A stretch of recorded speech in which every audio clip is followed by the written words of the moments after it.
Every cell in your body requires energy to survive, but getting that energy to them presents an immediate mechanical problem. The food we eat is physically too large to pass into our cells. To solve this, the body relies on digestion, a highly sophisticated disassembly line. It breaks large food complexes into simple molecules that slip through cellular doorways. This diagram of the human digestive system shows the primary structure where this breakdown happens. It's called the alimentary canal, and it is actually one continuous winding tube that runs directly from the mouth all the way to the anus. Along this single tube, animals with holozoic nutrition execute 5 core stages: ingestion, digestion, absorption, assimilation, and finally, egestion. To accurately map how humans extract energy, we need to trace a single piece of food entirely through all 5 checkpoints of this biological hallway. Looking at this diagram of the human mouth, we see the tools for the very first step. Digestion begins with mastication, the physical breakdown of food.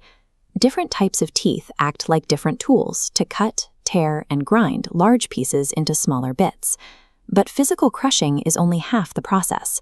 Chemical digestion starts right here too. Saliva mixes with the chewed food and actively breaks down complex starches into simpler sugars before you even swallow. Once swallowed, the food enters the esophagus. A common misconception is that food simply drops into the stomach because of gravity. This illustration of the food pipe shows what actually happens. The movement is driven by peristalsis. This is an active, progressive wave of muscular contractions in the esophageal wall that physically pinches and pushes the food downward. Because this transit relies on active muscular force rather than gravity, a human can successfully digest a meal even if they are hanging completely upside down. This illustration details the stomach. It acts as a thick-walled, muscular mixing vat.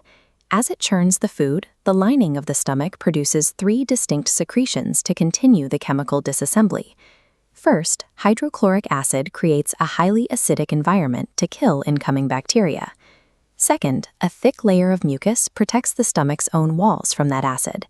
Finally, specific digestive juices target and break down proteins into simpler substances. Focusing on the lower section of this alimentary canal diagram, we encounter a major point of anatomical confusion. You can see the liver and pancreas connecting to the small intestine.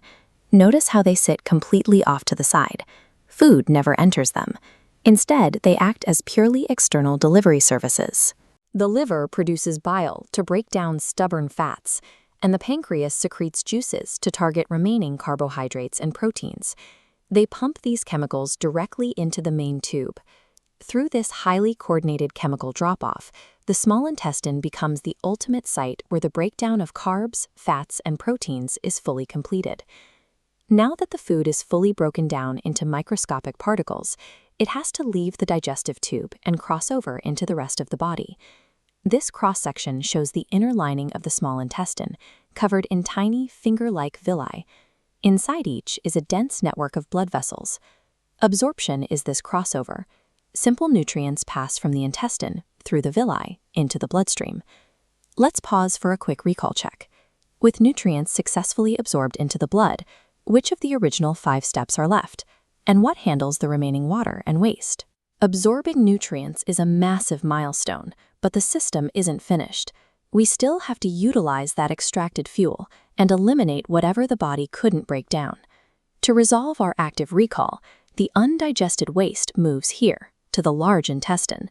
Its chief function is to absorb the remaining water and salts from that unusable material.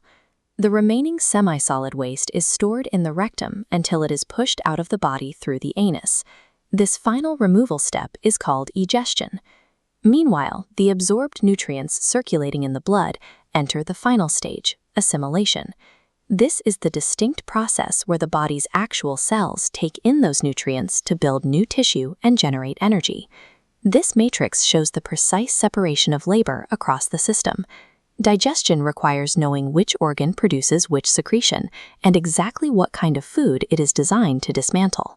Mastering human digestion means tracking both the physical tube and the chemical helpers.